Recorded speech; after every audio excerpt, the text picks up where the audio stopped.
Hey, this is Aurora Folks from the Nocturnal. Hi, so I just wanted to say congratulations to you first and foremost on your first leading role in a major motion picture. So congrats on that. Yes. And also I came across an interview that you did actually a little while back where you said that this role scared you, and you almost weren't going to do it, but you felt like it was right on time. Can you talk to me about this film's timeliness today and, just given the current climate that we're in, how timely it is? Sure. Thank you so much for taking the time to speak with me about the film. Of course. I feel like this film effectively connects the dots between the past, the present, and what the future can be. One of the things that I think was important is to remind people that the past is not the past. The past is not dead. Everything that we're experiencing, and I'm speaking about Black people, we're, when we're experiencing the amplification and being recipients of racist policies and experiencing the implication of white supremacy and systemic racism, we cannot not talk about the past. I think that this film highlights what it's like to be a Black woman, to carry the burden of having to dismantle white supremacy every single day, dismantle systemic racism every single day. And I wanted to honor my ancestors. I also wanted to honor the Black women that I think have done a remarkable job um, in our communities to speak out against and fight for marginalized voices and Black people, like all of the women who form Black Lives Matter, to Congresswoman Maxine Waters, to Brittany Packnett, to um, Jovian Zane, to Angela Rye. Every single day, there are women who are risking their mental health to fight for the betterment of Black folks, and I just don't feel like it's our job. Actually, I feel like it's important that white people put skin in the game and do the work to dismantle these racist policies that continue to oppress us as a people. I agree. It was very powerful for me when I was able to watch it. And I also, on a side note, wanted to say congratulations to Nate Wonder and Roman Gian, author of Your Wonderland Team, on their debut score for Antebellum. How do you feel like this score helped aid the film as well? Well, I had an opportunity to work with Nate and Roman prior to this film. We've done a lot of music together, and they're incredible composers. And I was thankful and happy that the directors wanted to work with them too. And so we were in the middle. I remember we were in New Orleans, and we were actually on a plantation, and that was my first time really being on that plantation. And it was at night, and they sent in the score. They had not seen any scenes from the film. They had only read the script. So all the music you hear pretty much was done before the film was done. Like they just read the script and allowed the spirit and the ancestors to move them. And when I tell you, it came at such the right time because I was so fatigued emotionally, and I Right. did not think I had any more fight in me, to continue on with the role. And when I heard that music, I immediately got back in touch with the ancestors. I felt beyond empowered. I started to really walk in my power and the power of this character in a different way. That's amazing. And that story behind that is just truly remarkable to not even have seen anything from the film and be able to write that to it and have it correlate so well. It's perfect. Yeah, Well, unheard of. that's amazing. Well, thank you again so much for your time. I appreciate you sitting down with us. Have Thank a you. great Also, day. have a wonderful day. Thank you. So while a lot is not revealed in the trailer, we can definitely see snippets of some really intense scenes, especially the ones involving Monáe's character, Veronica or Eden. Describe what it was like shooting some of these scenes and working together. It was no you guys, no you guys. I was just gonna say it was a really supportive environment and everyone was present and I had some of my best days like ever as an actor feeling all of those feelings that I constantly chase. I had some of those adrenaline rushes on the set making this movie, and it's thanks to Gerard and Chris and all of the actors, and our background actors were brilliant, and there was just this safe environment for everyone performing to really flourish. Yeah. Actually, in an interview that you did a few years back, Kiersey, you said that location matters so much and it really kind of sets the tone and environment for the movie. So in the trailer, we were transported from like a girls' night out to a pre-Civil War era plantation. In what ways do you feel like the location in this film aided it? Well, we were shooting on a plantation, and we did not shoot in the actual slave cabins. We weren't allowed to go in those. They were built up. And I think being in those built up slave cabins, that was an environment that really kind of got me going in terms of thought of like, oh shit, it's hot and it's humid, there's no windows, there would be mosquitoes. Like, you think about all of these little nuances that as an actor make it really visceral and really, really help you out a lot. So yeah, it was a helpful location to be in to do something like this. Yeah. The uncomfortability of it just aided to, the way you then express your dialogue, because you literally are tired because that sun, that humidity is just killing you, and it's just like, all right, and so it just brought out this other thing that you wouldn't necessarily find in a stage or some sort of setup, because it just brought that X factor that we needed. Yeah, it did. It serviced the exhaustion and desperation in some capacity. Yeah, I imagine it really had to bring all those emotions forward. And as mind-bending as this film is, I think the eeriest part for me were the elements of the systematic racism that we are experiencing today and its timely connection to where we stand. And of course, with the upbringing of the Black Lives Matter movement. Why do you feel like the representation of these themes are so important today? They're so important because they were important from the day that the first African landed on the American soil. They're important today because it's the same liberties that we're still fighting for 400 years later, and God forbid that, this particular movement that we have becomes another conversation because somebody made a movie and they're still talking about the freedoms 10 years from now. Enough is enough, man. We've been sitting at the table, we've been talking, and now it's like you are actively choosing to be ignorant and arrogant.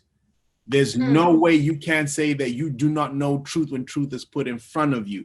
What you choose to do with that is unto you, but the truth is out there. And at this point, we are obviously saying that somebody or some people don't want things to change.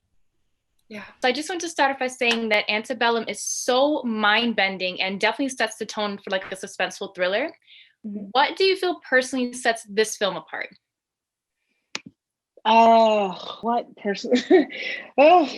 think what we do with time, how we play with time, and really perception in this film is different than others. Like, yes, we've seen slave dramas, but and we've seen horror films. I don't know that we've ever seen a slave drama horror film. That's what's so different about it. And also, like, the beginning of the film, it says, something about how the past isn't even past, how it's happening right now. And I don't think that's so poignant and so true. Definitely. And Lily, how do you feel about that as well? I think that's true. The clever way that Gerard and Christopher have woven these time periods together, I think, is going to make audiences make connections that will shock and exhilarate and hopefully stay with them in a really meaningful way. I agree. And just Gabby, this isn't your first time shooting within the horror realm, as many may remember you from American Horror Story, the series. In an interview, you actually mentioned that you said you're not attracted to TV or movies as a whole, but you chase stories. So what made you actually go for this one in particular? I absolutely chase stories, and I think it's really important to make films and make television that pushes a conversation forward. More about making art than anything, and really, what this film did for me, and the reason I felt like I needed to be a part of it. I had gone to Ghana before we were filming, and I visited slave castles. And the slave castle in Ghana is not even my first slave castle. I'm also Senegalese, and so I've been there as well. And I was reminded that slavery was supposed to be forever. That had there not been a gigantic revolution and civil war, we would certainly currently be slaves. And so it's actually not, it's not in our background. It's actually right now. It's in our present. And in some cases, it could be ahead of us. I agree. It's quite amazing the correlation that we can make between the film and what's happening today as well. Lily, this is your first major role in a motion picture, which is an amazing feat on its own. So congrats on that. And on top of that, Antebullum was actually predicted to break the box office records, according to a prediction from Forbes, had we been watching it in the theater. But can you talk to me about what it was just simply like being a part of this film, knowing that how big it is going to be indefinitely? It was surreal. It was absolutely a dream come true that I was able to work with people who were at such a high caliber of artistry on this first big project.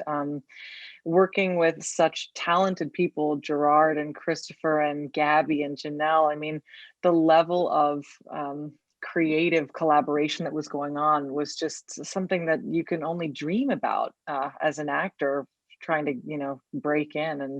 And I was extremely nervous to deliver and stand up and be able to go to bat with these enormous talents. But everybody was so warm and generous and welcoming, and the vibe on set was just, it was alchemical.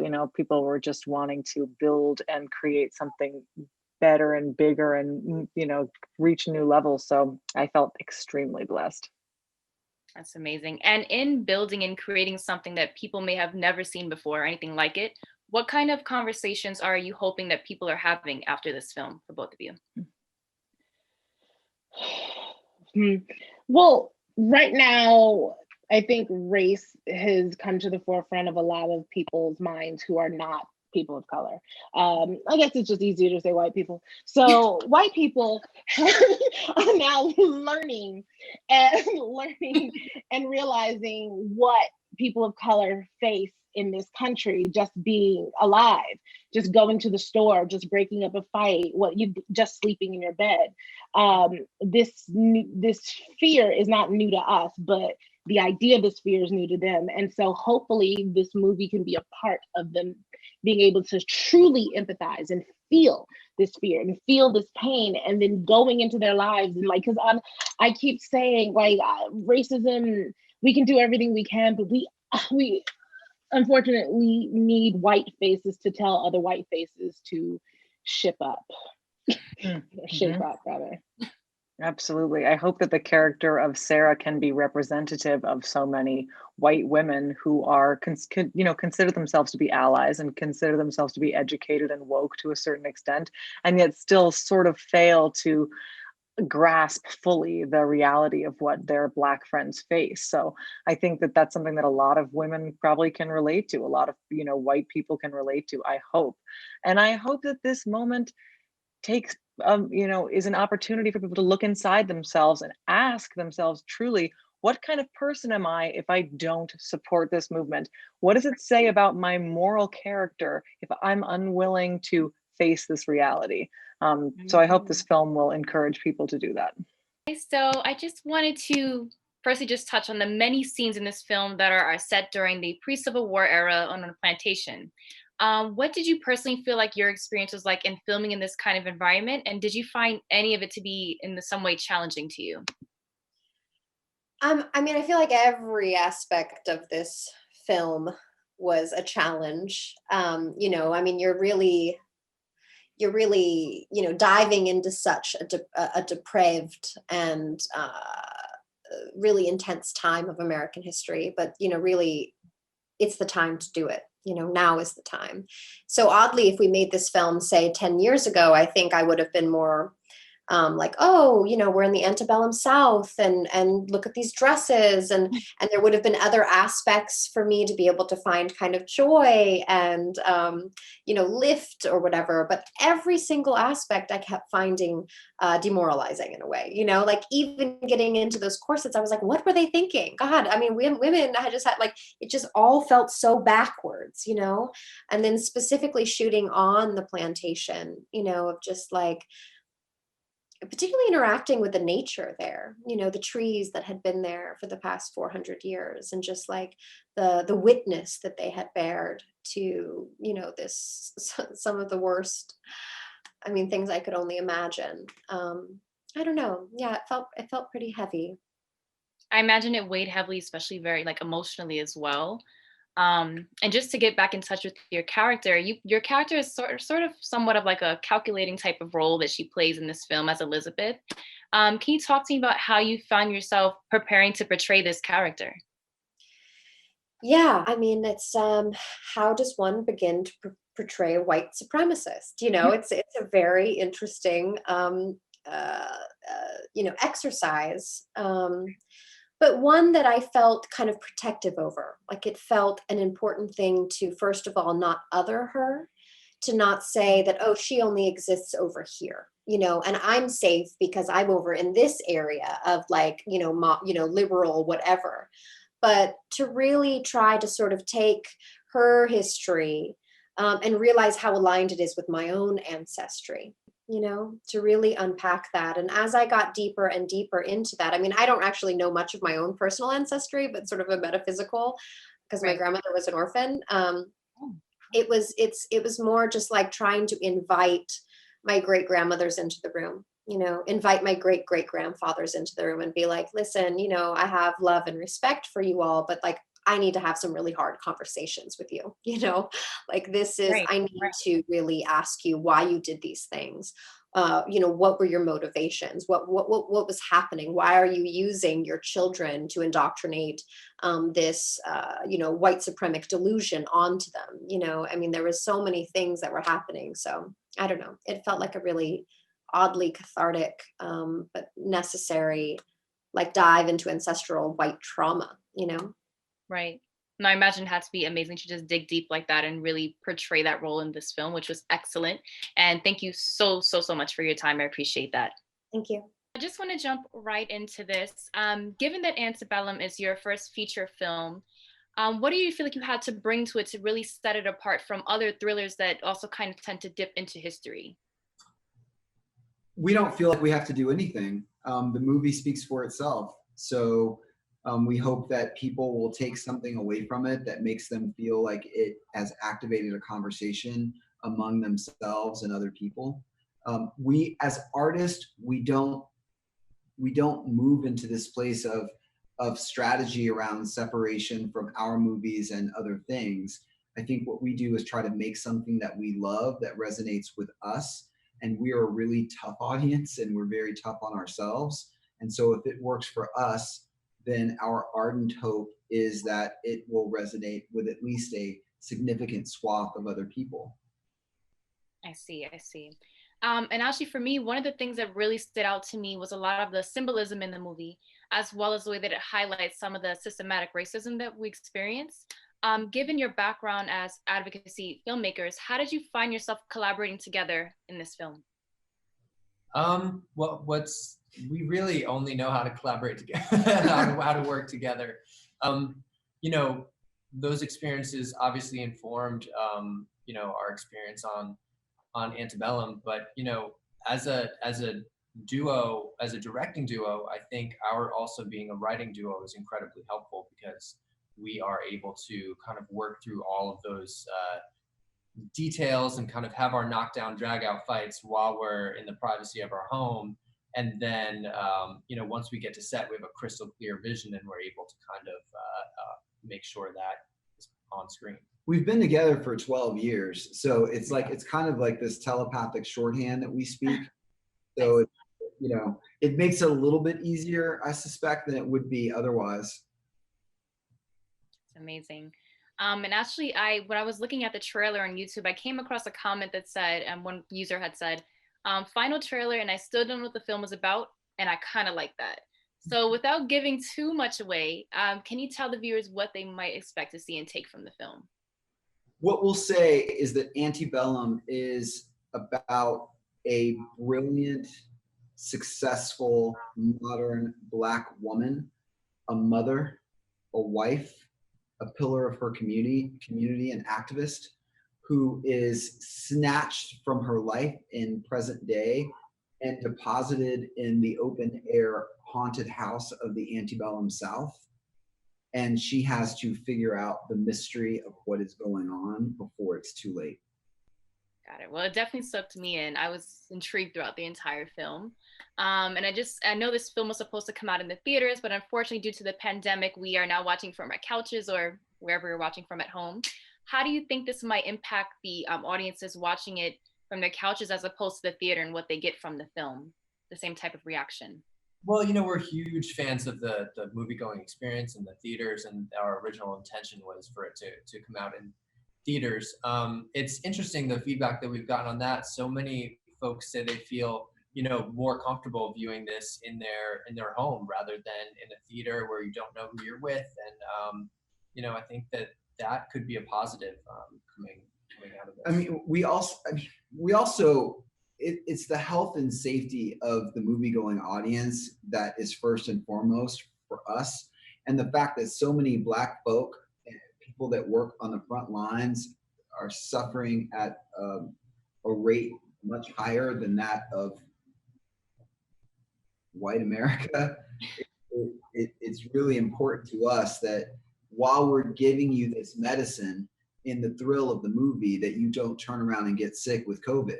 So, for us, it was a no-brainer. We could either wait until 2021 to put the movie out in theaters, or we could get it out now at this latest inflection point in this experiment of America's democracy. And we thought that the urgency of now, that the conversation on race cannot be deferred, not another day. It has to happen now. And we have to dismantle the scaffolding that continues to support inequity for people of color, and I say Black people, for Black people in this country, so that we can move forward in a really meaningful way. I agree. And I think this is a great time for this film to be out as well. And thank you so much for your time and for your work on this film. Thank you for sitting with the Nocturnal. Thank you.